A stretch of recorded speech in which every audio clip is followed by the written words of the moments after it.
How's it going, everybody? Welcome back to the channel, and welcome back to a new Pentagon Challenge update here on Football Manager 2020. Now, first things first, apologies that this one is the first late one in the series. I've managed to get one out for however many, the last 10, 11 Mondays, with a bonus episode in between as well. So today is the first one that's a little bit late. I apologise for that. Obviously, with what's going on with this virus worldwide at the moment, I had quite a lot to sort at work over the last 7 days or so. But now we're in shutdown, so I should have a little bit more time to play. But, of course, if you haven't already, be sure to subscribe to the channel. Hit the like button as well down below, guys. And if you haven't caught the last episode, go and check that out. To avoid any spoilers. But today, guys, of course, we are going to be recapping on our 2029 to 2030 season. Of course, still only on 2 Champions Leagues at the moment. The process has slowed down so much. But, of course, in the last episode, you would have seen that we got that Manchester City job. So we're going to start off with the transfers. As you can see here, we spent 164 million, bringing in a total of 191. So overall, it wasn't too bad. We didn't lose a lot of money, and I think the board will be pretty happy with how we got on. First signing in was this guy, Stefan Cargol. I'm pretty sure this was one that the board had made. He's in the under-23s, didn't play for me at all, and he's been out on loan at Sporting Gijon. Not a bad option to have, and I think for, what did they buy him, pay him for him? 2.5 million. They're certain to make a big profit on that as well. Player number 2, if he wants to hurry up and load, was Ben Wood. Now, he's another new gen that we signed from Burnley. Burnley had just got relegated to the Championship. Noticed him come up on the scout reports, looked at his attributes for a young Englishman as well. He looked fantastic, and I knew he could sort of slot into the team. Signed him, release clause of £48 million. Already his value has shot up to £51 million, but almost ever present for us, playing 33 league games overall. Obviously, I'll go through the starting lineup and stuff with you, but look at those mentals. No attribute lower than 12 on there. Some fantastic passing, techniques great. I managed to grab 5 goals for us in all competitions, mostly bangers, to be fair. So he's been a really good player for us, and I think next season he'll be crucial as well. Next up is a guy called Kuka. Signed him from Sao Paulo, £13.5 million.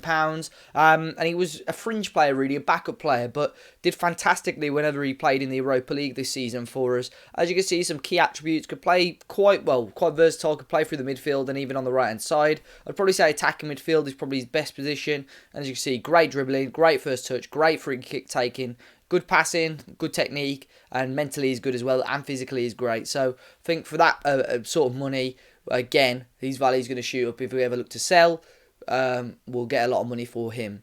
Marquinhos was another player, an interesting one actually from PSG. Of course, getting on a little bit now in game, 36 years of age. Not as quick as he used to be, but still a fantastic player. £4 million, just over 100k for the time. Be a good depth option.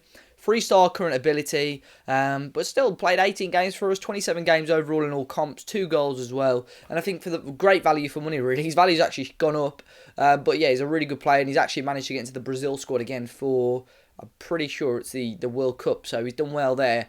Next player was Claudio Monaldi. He was another backup player, didn't actually play for us. Came off the bench once in the Carabao Cup. But he's sat in the under-23s at the moment, scoring 1 goal in 26 games. That is pretty diabolical. So I think he'll go out on loan next season. But he's a player that will probably be sold within the next couple of years anyway. Andy Clark was a player. So at the time, I'll explain his transfer a little bit to you. We signed him on loan from Liverpool. At the time, it was coming to the end of the summer window. Didn't really have much depth going forward, and I saw this guy on loan, pretty decent attributes, English again, so we managed to sign him up. Decent return, 3 goals in the Premier League, didn't play a huge amount of games, but another player that was versatile. 3-star current ability. We have got a clause to sign him, but they want about 60 million.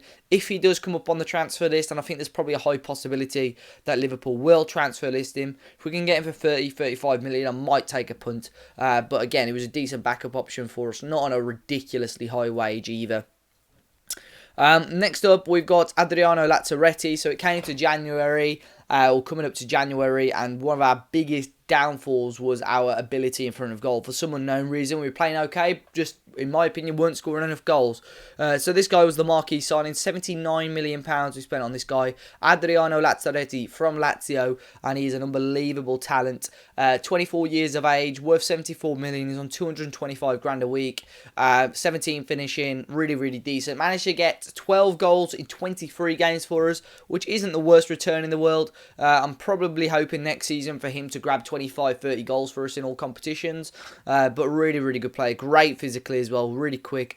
And still, though, the one-on-ones are frustrating me a little bit in game. I'm sure you guys get that a lot too, where I think a player of that calibre has got to be scoring though a lot of clear-cut chances, but really good signing, and he's done what he needed to do. And the final signing was Batata from Flamengo, another young 19-year-old, quite similar to the other Brazilian youngster that I showed, really.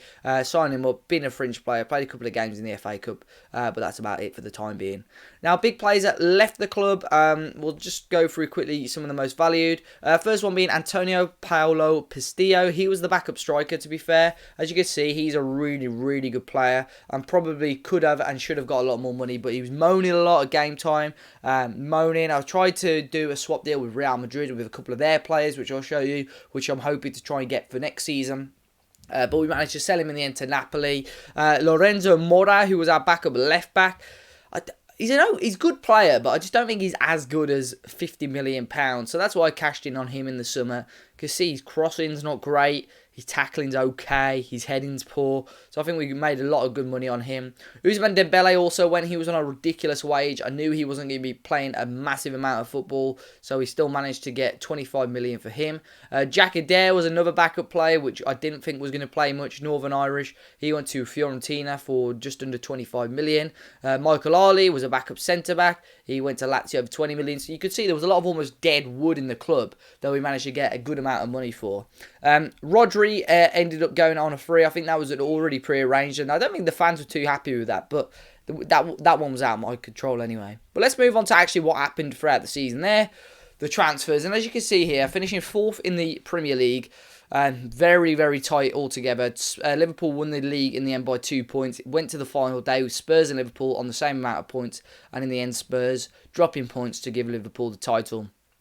We snuck in 4th place. That was the board's expectation for us to qualify for the Champions League, and we did that on the final day with a 3-2 win over Bournemouth, which we'll go through, but very tight between us, Manchester United and Leicester in the end. Chelsea were far above us for periods of the season, and then they just had a pretty disastrous end to the campaign, but the top 7 is as follows: Liverpool, Spurs, Arsenal and City, and then Leicester, United and Chelsea qualifying for the EC2, the Europa League 2, or whatever it's going to be called.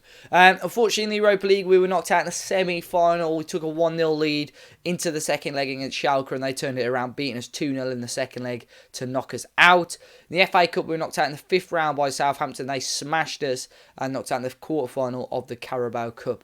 But as you can see in the league, we just didn't score enough goals, really. Or there wasn't a player that we had in the squad that could just take a game by the scruff of the neck and change the game.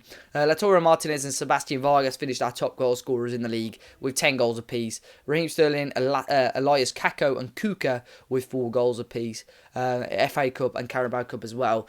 I really wanted to do better in those, but it's just one of those. In the Premier League, top goal scorers was this guy, United, 21 goals. Gonzalo Silva, decent player. And then Timo Werner as well at Villa, finishing bottom of the league, and he managed to grab 19 goals for them. He's valued at £30 million. I'm sure maybe 1 or 2 teams might snap him up. And Dylan Munro finishing 3rd for United as well. We got the 3rd most amount of clean sheets. But as I say, I just wasn't happy with the amount of goals that we were scoring. We weren't scoring enough goals, but it's another league title for Liverpool. So United won 3 on the bounce, and now Liverpool have won 3 on the bounce. We really need to try and get ourselves back in there. But I think it's going to need a lot of investment for us to do that. Let's quickly go to the schedule. We had this weird Club World Championship thing when we first joined, if you remember. We were knocked out of that in the group stage. Excuse me. We lost out to Real Madrid in the group stage. Well, we drew to them, and that knocked us out. Friendlies almost immaculate as always, as you'd expect. And the start to the Premier League season was pretty tough. We played Liverpool, Arsenal and Chelsea. We got 4 points out of the possible 9. We could have had a worse return, but obviously that stunted our progress, and especially with that loss against Bournemouth as well at that point in the season. If you move on, we had a pretty clean run after that, to be fair, up until about end of November. That was our first loss against Swansea. But in the meantime, our Europa League Group F we did really, really well in. A couple of big wins, beating Midtjylland 5-1, beating Newcastle in the Cup as well 5-0. And it was just inconsistency. Like here, this could have been the difference between us being in the title race and not really. 2 draws there against Wolves and Watford, 2 teams that probably on paper we should be beating.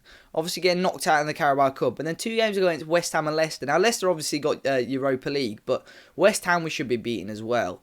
3-1 loss against Spurs, fair enough. Loss again against Liverpool. But then, we got smashed against Southampton. I genuinely don't know what happened in that game. But then losing to Watford, dropping points again against Wolves, drawing to Bristol City. So yeah, there were frustrating games, but for a first season at a massive level, of course we haven't managed at this level before. I don't think it's overly bad. You can see just a small chunk of games there where I just don't think we performed well in, but other than that, we got a 6-0 win against Everton in the league. I think this was the big difference with us in the Premier League. It wasn't like we went into a game thinking someone's going to score 3 or 4 goals. We went in, and I knew my left midfielder, my right midfielder, my attacking midfielder, and my central midfielders could all contribute, and we were great with set pieces this season as well, scoring masses of goals in some games, and some games which were really open. We had a couple of 4-3s and 4-2s as well. But overall, I'm satisfied. I'm not, overly happy, but I'm not upset with the season. We're still in the job. You see the club vision, obviously, a C+ at the moment. Obviously, they're disappointed with a couple of games, but we're in the top 4, and I think we can grow from there. In terms of players that I'm looking to possibly sign next season, let's have a quick look, scouting, and go on scouted players. The top one really that I was pushing to sign, and you can see he's still not got a minimum asking price because Real Madrid just don't want to sell him. He's got interest from Inter at the moment. Is this guy, Peter Harper.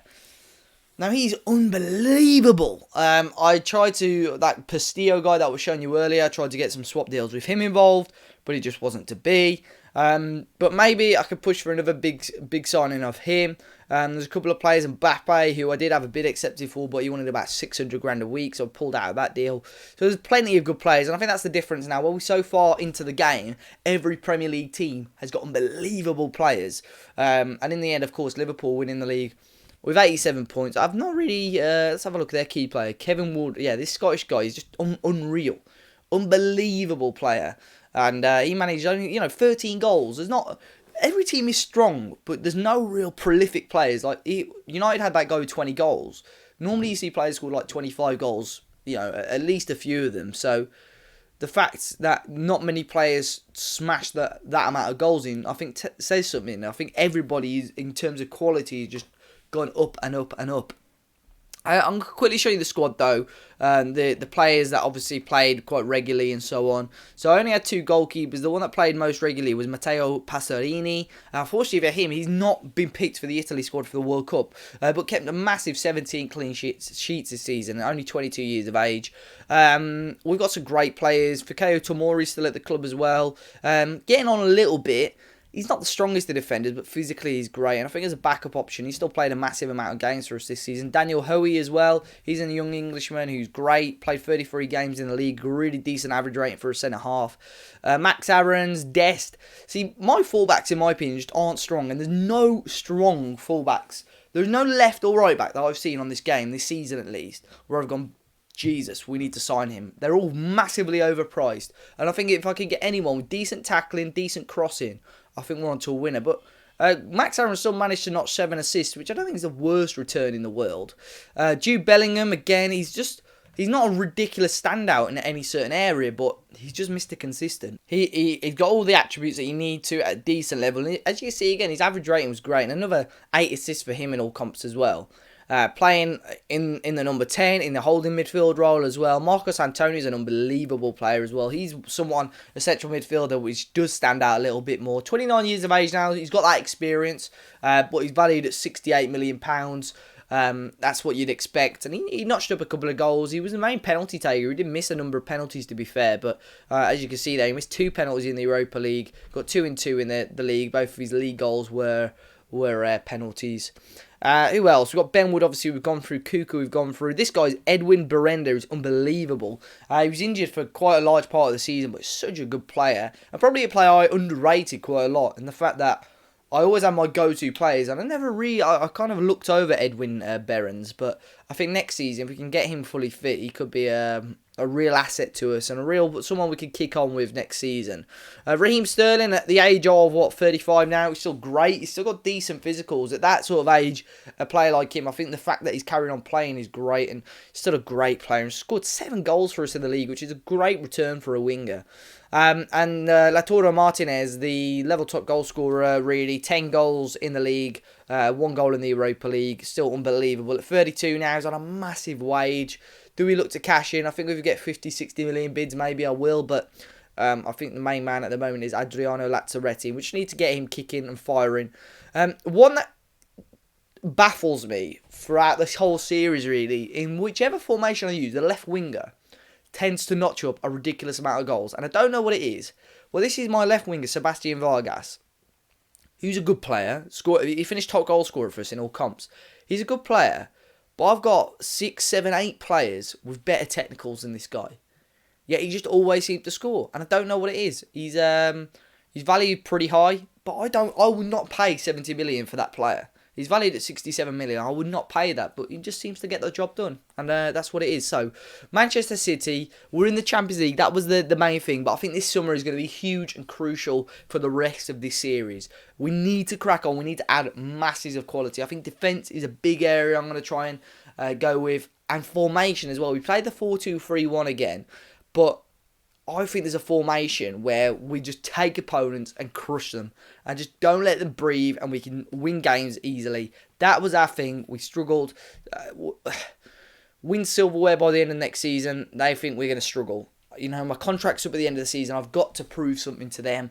But yeah, let's see how it goes. Hopefully we're back as normal on Mondays. But be sure to hit the like button down below, guys. Subscribe to the channel if you're new. There's going to be more FM-related content. If you've not caught the last couple of videos, go and check them out. But until next time, guys, I'll see you all very, very soon.